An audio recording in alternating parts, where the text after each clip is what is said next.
Words of the daughter-in-law of Martin Luther King Jr., Arndrea Waters King. This is what she told Politico, quote, "What we have seen with President Biden is what happens when he puts the full force and power behind an issue like infrastructure. What we want to see is that same power and passion being put behind voting rights."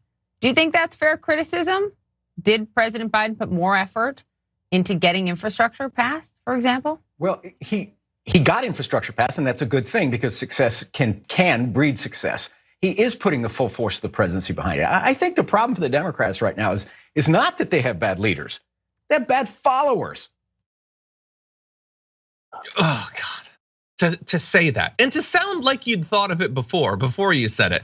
So that's Paul Begala being asked about what Biden is doing, what he could be doing.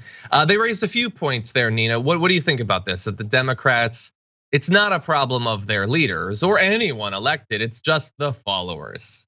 Yeah, let's not let's not hold the people with the highest titles in the land accountable. Let's not do that.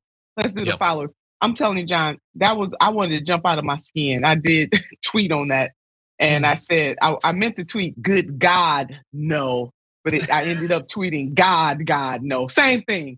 Good God, no. God, no.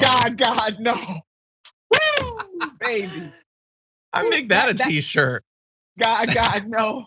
That just shows you how out of touch these elites are. Bad followers, as if people are supposed to be blindly loyal. That's the thing, John. Don't. What the King family had to say is true. All they're saying is put the same effort and emphasis on voting rights that you did on infrastructure. What's wrong with that? Yeah. So the problem with the Democrat, man, go on. Yeah. Go on, man.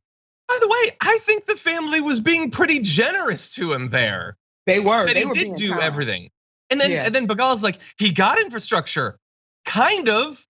Okay, the reconciliation bill, the true infrastructure that definitely like acknowledges a breadth of obligations from the government to its people that I think is much more in line with something that MLK might have recognized. Well, okay, we got the bipartisan one. Does anyone think that is significantly different than hypothetically what Trump might have passed if he'd ever taken infrastructure seriously? Maybe a little bit of money, a couple of priorities, but much of it would have been the same. And he had no hesitation on saying that after the host laid out what the King family was asking for. That's how out of touch. Begala, this is for you. Well, then you're not gonna like this next part, Nina, because he wants to invoke MLK in saying that effectively, again, don't put pressure on anyone in power, in charge, any of the rich, wealthy, influential people that are in charge. It's really on you. And here is an anecdote he's gonna use to make that point. Okay, I read the most amazing essay today from Andy Young. Andy is former mayor of Atlanta, former UN ambassador, and more importantly, probably the closest confidant and aide to Dr. King. He told the story. December of 1964, Andy Young and Dr. Martin Luther King Jr. go to see Lyndon Johnson to push him for a Voting Rights Act. Johnson says, I can't do it.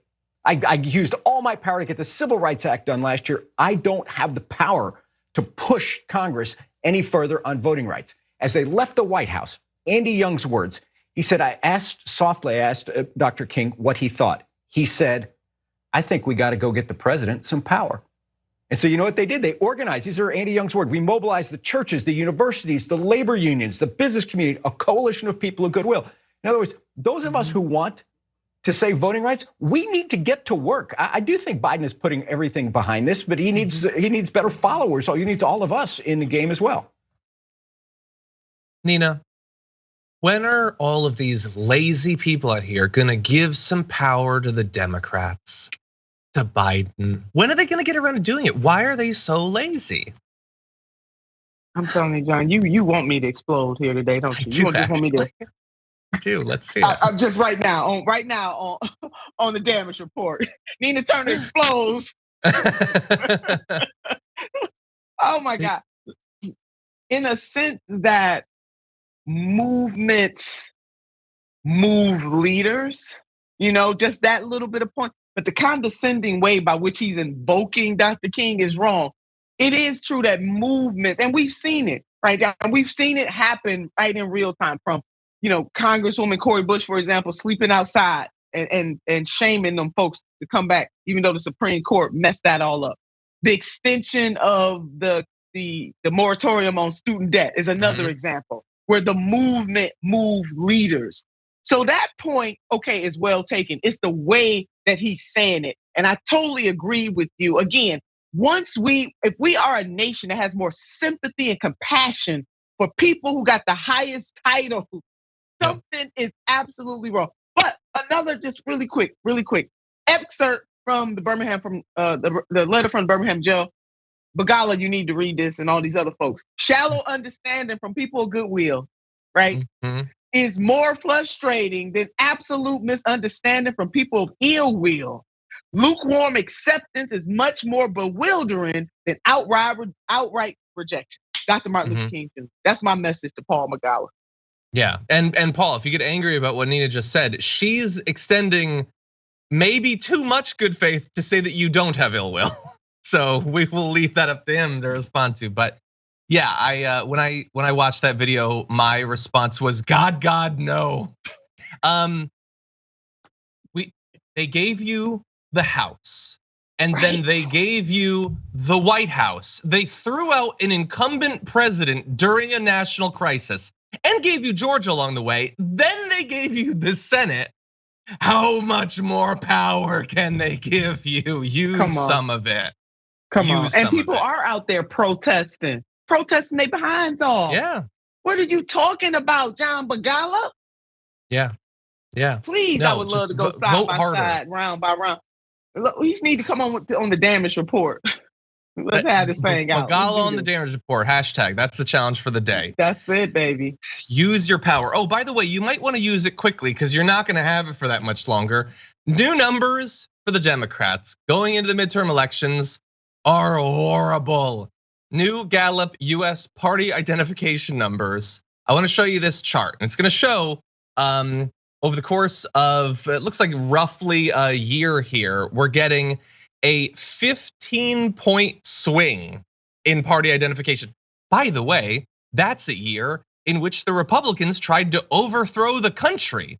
And then they spent the rest of the year trying to get you sick and die. And despite that, the Democrats were so fumbling and bumbling and accomplished so little that people would rather put back into power the ones who tried to end our system of government and kill them. And so, do you want to know how bad it is? Because that's only a year, right? I don't know, maybe this fluctuates all the time. Well, let's go back, Gallup, all the way to the beginning of the 1990s, because you have to go back that far to find the gap in this much in favor of the Republicans. Like before the Republican takeover of the House, that is what the numbers are looking like right now. And in fact, you can find that the move from the Democrats, a move away from the Democrats to the Republicans, if you bring up this Josh Jordan tweet, is found in all intensity levels. And we now have a generic ballot as well that has moved 6.5 points to the GOP in less than 1 year. An almost 6-point lead for the Democrats to a 1-point lead for the Republicans in a year where the Republicans did nothing except for the horrible things that they did. Nina, what do you think? God, no. God, no. So I'm assuming that you don't think that the solution will be just insulting the followers. What can the Democrats do considering all this? Gas up the jet and cancel student debt. I mean, seriously. I mean, really, we got to give people something they can feel. If the president were to use the pen and cancel student debt right now, that would make people excited and they would go out and vote for Democrats. It's about what you do, not just what you say. How do you use the power that you have right now? Like people's lives depend on it because they do. That's it. How about, I was watching an episode from Kyle Kulinski, another progressive independent media person that reminded us about the second Bill of Rights that President FDR was laying out there. And an amazing job, amazing. I want to invite our viewers, if they have not watched the video from the Gravel Institute featuring Professor Harvey Kaye. Again, the second Bill of Rights, second economic Bill of Rights. Just gonna take that. FDR laid it out. We need to add some 21st century stuff to it, like the environment and dealing with racism and that kind of thing. But how about just passing and working hard on the stuff that you promised when you were on the campaign trail? John, there's a way that they can change this. Yeah. But they gotta act, and they gotta act quickly. Exactly. I mean, I would be embarrassed by the numbers you laid out. That horrendous. Republicans, after all that they're doing in this country to destroy it, and people are saying we want to go back to that over what we have now. Oh no, we are in trouble, Democrat. Yep. And we're gonna be told over the next year that it's our fault. We pushed him too hard to the left. That's what it is. People were just mad. They saw that. What is that? What crazy leftist legislation did he pass? Literally nothing, because he barely tried. They do not want someone who's gonna come in, be given power, and do absolutely nothing.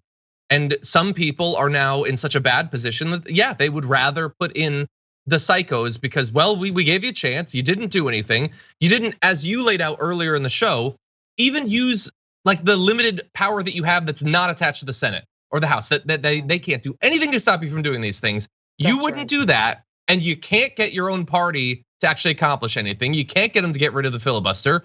So it's just gonna be the rest of the year. These numbers are gonna get even worse. They're gonna tell us that it's our fault, that the fact that these 2 years will have played out exactly as progressives worried they would and predicted that they might.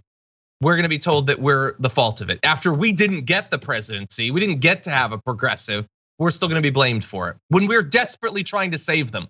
Why don't they care about themselves as much as we're more in their corner than they are themselves? They want power desperately, but briefly, because they certainly aren't willing to do anything to hold on to it. Yeah, I mean, John, it has been the progressives that have been holding strong the president's agenda. It's been the extremist Democrats that have fought him on every turn, even though, Build Back Better, all of that infrastructure, it needs to be more robust, but at least the progressives, in particular the squad, what did they tell them, John? They said, don't do it. Don't separate infrastructure from Build Back Better. We're gonna regret it. And look where we are. So they can try to blame progressives all they want. But if they look at what the American people want, they want us to cancel student debt. They want Medicare for all. They want their prescription drugs to be lowered. They don't want corporations to be able to continue to buy out politicians and take over this country. They want paid medical leave. John, that's it. So you know who the extremists are? The people who don't believe in those things. Let's just go on and turn that around and tell it what it really is. The people who are against the American people are the people who don't want minimum wage to increase, don't want universal health care, don't want to drive down the cost of pharmaceuticals. I mean, hell, John, we couldn't even get them to expand Medicare as it is right now to extend dental and hearing and vision to elders in the United States of America. So those are the extremes. Yeah. Oh, God. Okay. We're gonna keep watch on it. We're gonna see what happens. Not looking good.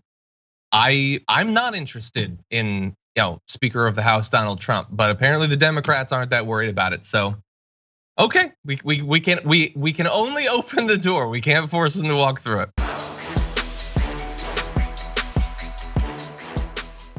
Check out the Damage Report podcast each day, wherever you get your podcasts, whether Pocket Casts or Stitcher or iTunes. You can join me as I give you the news and stories you want, with a range of co-hosts and interview guests jumping in on the fun each day. Again, that's the Damage Report, wherever you get your podcasts. And if you get them at iTunes, don't forget to rate and review. Sometimes I'll read them live on the show.